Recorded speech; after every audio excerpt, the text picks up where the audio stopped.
안녕하세요. BHT 성형외과 대표원장 나옥주입니다. 근래에는 아무래도 얼굴도 그렇지만 몸매 쪽에서 특히 이제 탄력적이면서 볼륨감 있는 몸매를 드러내는 일들이 많다 보니까 이제는 가슴뿐만 아니라 엉덩이 쪽도 좀 볼륨감이 있으면서도 처지지 않고 많이 올라가 있는 이런 형태의 엉덩이 모양을 선호하시는 분들이 많이 계십니다. 그래서 이번 시간에는 이렇게 어떻게 올라가 있으면서 볼륨감 있는 엉덩이를 만들 수 있을지 이 힙업 성형에 대한 말씀을 드리도록 하겠습니다.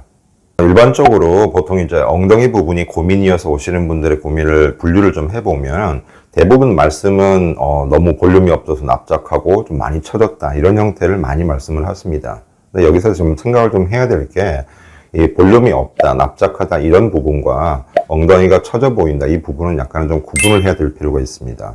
그래서 엉덩이가 처진다고 이렇게 생각을 할 때 단순하게 위쪽에 볼륨이 없어서 평평하게 보이는 것인지 아니면 엉덩이 아랫부분이 실제로 피부가 늘어나고 접히면서 많이 내려와 있는지를 구분을 좀 해야 되는 거고요.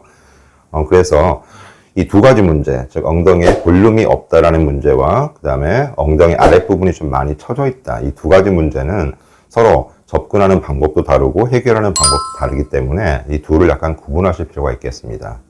그래서 이번 시간에는 주로 엉덩이의 윗부분, 이 부분에 볼륨이 없어서 전체적으로 너무 밋밋하고 꺼져 보이기도 하고 납작해 보인다. 이런 문제를 해결하는 방법에 대해서 말씀을 드리고자 합니다.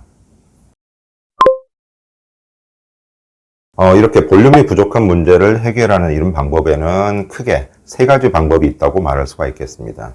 결국 볼륨이 부족할 때는 이 볼륨 부족분을 어떻게 채워 넣어 주느냐가 문제인데 첫 번째 방법은 보형물을 이용을 해가지고 이 위쪽 부분에 엉덩이의 윗부분이 볼륨이 부족한 거를 가장 확실하게 채워넣는 방법이 하나가 있고 두 번째 방법은 본인의 지방, 자가지방을 이용을 해서 엉덩이에 필요한 부위에 볼륨을 채워줌으로써 전체적으로 부족한 볼륨을 크게 만들어주는 이런 형태의 방법이 있을 수가 있겠습니다.